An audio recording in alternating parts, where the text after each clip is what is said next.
మేము ఆహ్వానించడంతో పాటు చాలా కొత్త సంఘాలు కూడా వచ్చాయి. దయచేసి పేర్లు రాయించండి. అక్కడ రాస్తా ఉన్నారు వాళ్ళ పేర్లు. మొదటగా మొత్తం మీటింగ్ని సమన్వయం చేస్తున్న రమణ గారు, వివిధ సంఘాల నాయకులు, పార్టీ ప్రతినిధులు, ప్రొఫెసర్సు చాలామంది వచ్చారు.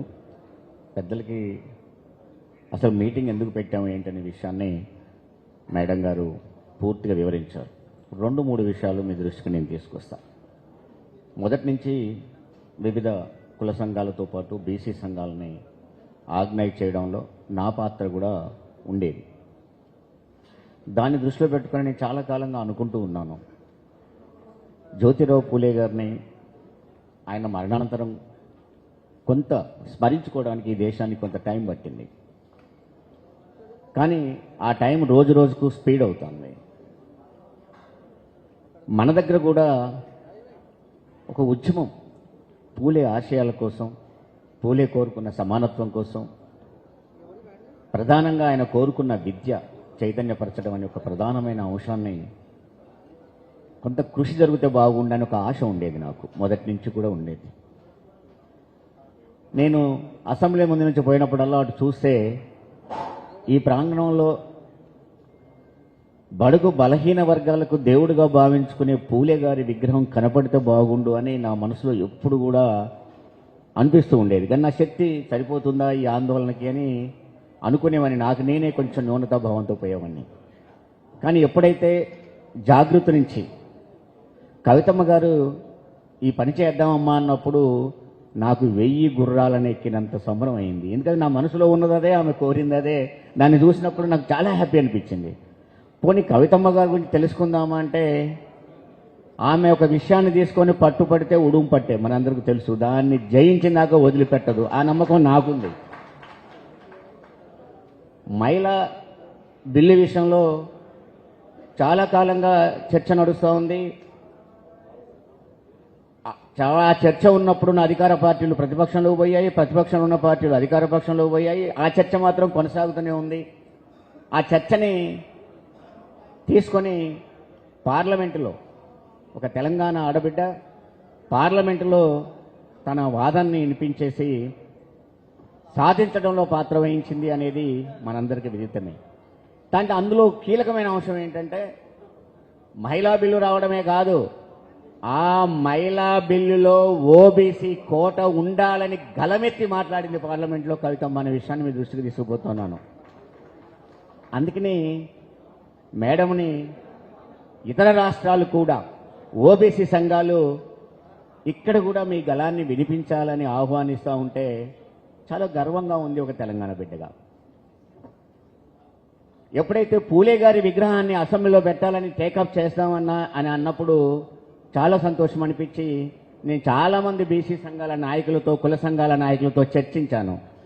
ఇలా అంటున్నారు, మరి ఏం చేద్దాము, బీసీ సంఘాలుగా మనమే ఒక యాజిటేషన్ చేద్దామా, లేదా మేడం పిలుపునిస్తూ ఉంది, ఆమె అంబేద్కర్ విగ్రహాన్ని అసెంబ్లీలో పెట్టడంలో పాత్ర కూడా మనం చూసాము. పెద్ద ఎత్తున ఆందోళన చేసి విగ్రహం పెట్టించడానికి పాత్ర వహించడం కాదు, సాధించింది. మరి ఏం చేద్దామంటే నేను మాట్లాడిన ప్రతి ఒక్కరు కూడా ఆ ఎక్స్పీరియన్స్ కవితమ్మ గారు ఖచ్చితంగా ఆందోళన చేస్తుంది, సాధిస్తుంది. మనం కూడా వెంటుందాం, కలిసి పోరాడదాం, కలిసి ఐక్యంగా పోరాడదాము, దాన్ని సాధించుకుందామని చెప్పిన వాళ్ళే తప్ప ఏ ఒక్కరూ వ్యతిరేకించలేదు. అప్పుడు అనిపించింది నాకు ఖచ్చితంగా మనం దీన్ని సాధిస్తాము అని చెప్పి నేను కవితమ్మ గారితో మా సంఘాలన్నీ ఐక్యంగానే మీకు తోడుగా ఉంటాము, కలిసి పోరాటం చేద్దాము, కలుద్దాము, పోరాడుదాము, సాధిద్దాము అని చెప్పేసి నేను కూడా ఆమెకు తోడవడం జరిగింది. దాంట్లో భాగంగానే ప్రతి సంఘాలని కూడా పిలిచాము, ప్రతి పార్టీని కూడా లెటర్ రాసి పిలవడం జరిగింది. ఏ పార్టీ కూడా వ్యతిరేకించలేదు. పార్టీ విధానాలు, పార్టీ పద్ధతులు వేరుగా ఉంటాయి. కానీ ఎజెండా కాడికి వచ్చేసరికి ఏజెండా జ్యోతిరావు పూలే విగ్రహాన్ని అసెంబ్లీ ప్రాంగణంలో పెట్టాలి అనే ఏజెండాకి ప్రతి ఒక్కరు కూడా సమర్థిస్తూ మాట్లాడారు. పెద్దలందరూ ఇక్కడికి వచ్చారు, ప్రొఫెసర్స్ మాట్లాడారు, వాళ్ళందరూ కూడా వాళ్ళ అభిప్రాయాలు తెలియజేస్తారు. అయితే మేడం గారితో నేను ఒకటి రిక్వెస్ట్ చేశాను, ఏంటంటే అమ్మా ఈ ఒక్క ఎజెండాని మనం తీసుకొని పోరాడదాము, కానీ ఇంకా 2-3 ఎజెండాలు ఉన్నాయమ్మా, వాటి కోసం కూడా మనం చూడాలి అని అన్నాను. ఏంటి అదే అంటే ఇప్పుడు అసలు చట్టసభల్లోనే మనకు బీసీలకు రిజర్వేషన్ లేదమ్మా, లేదు సెంట్రల్లో ఒక బీసీ వెల్ఫేర్ మినిస్టర్ లేడు, వీటన్నింటి మీదుగా మనం పోరాటం సాగించాలంటే ఖచ్చితంగా మనం అన్నిటి మీద తీర్మానం చేసి పోరాటం చేసి ప్రతి సాధిద్దామన్నా నేను బలహీన వర్గాలకు అండగా ఉంటా అని ఆమె చెప్పినప్పుడు మనం స్వాగతించాము. ఖచ్చితంగా ఆమెకు తోడు ఉండాలని కలిసి పోరాటం చేయాలని కూడా అనుకోవడం జరిగింది. అందుకనే ఈ కార్యక్రమం ఏ రౌండ్ టేబుల్ అయితే ఉందో ఇక్కడ సరే మాకు తోచిన వరకు మేము ఒక విధానాన్ని చేపట్టుకుంటూ పోయినప్పటికీ కూడా పెద్దలు ఇక్కడ కూర్చున్న వాళ్ళందరూ కూడా అనుభవాలు ఉన్నాయి. మీరందరూ కూడా మీ అనుభవాలని కేవలం ఆ సజెషన్స్ రూపంలో ఇది చేస్తే బాగుంటుంది అని కనుక మీరు చెప్పగలిగితే అవన్నీ కూడా మనం చర్చించి మళ్ళీ ఎజెండాలో పెట్టుకోవచ్చు. చాలామంది వచ్చిన వాళ్ళు ఉంటారు, చెప్పలేకపోతే రాసి ఇవ్వండి, ఇలా చేస్తే బాగుంటుందని ఒక స్లిప్ ఇచ్చినా కూడా దాని మీద కూడా చర్చించేసి ఎజెండాని మరింత బలోపేతం చేసి ఉద్యమాన్ని మరింత బలోపేతం చేసి బీసీలు బడుగు బలహీన వర్గాల కోసం ప్రయత్నం చేయొచ్చు అనేది కూడా ఉన్నాం. తర్వాత బీసీ సంఘాలే కాదు చాలా సంఘాలు కూడా ఎస్టీ సంఘాలు కావచ్చు, ఎస్సీ సంఘాలు కావచ్చు, ఈ సంఘాలన్నీ పౌరహక్కుల సంఘాలు కావచ్చు, విద్యార్థి సంఘాలు కావచ్చు, చాలామంది కూడా ఉద్యోగుల సంఘాలు వీళ్ళందరూ కూడా ఎస్ అన్న ఇది మంచిది, ఈ ప్రోగ్రాం అని మేము కూడా సమర్థిస్తాము, మీ అందరం కూడా వస్తామని చెప్పి నాకు ఫోన్లు చేసి చెప్పినప్పుడు అత్యంత ఉత్సాహం కలిగింది, సాధిస్తామనే నమ్మకం ఏర్పడింది, ధైర్యంగా పోరాటం చేద్దామనే నమ్మకం కూడా నాకు కలిసింది. కాబట్టి వీళ్ళందరినీ కూడా ఆహ్వానించాము. ఈ సంఘాల వాళ్ళు కూడా మీరందరూ వచ్చారు, అందరికీ నేను మనస్ఫూర్తిగా స్వాగతం పలుకుతూ ఉన్నాను. మనందరం కూడా మీరిచ్చే సూచనలతోనే మరింత బలోపేతం చేసుకుందాము. మహాత్మా జ్యోతిరావు పూలే అనేవాళ్ళు మనకు గుండెల్లో ఉన్న ఒక దేవుళ్ళు లాంటి వాడు. అసలు విద్య విషయంలో చదువుకోవాలంటేనే భయపడే రోజులలో నేనున్నానని చదువుకు ముందు వచ్చిన వ్యక్తి జ్యోతిరావు పూలే.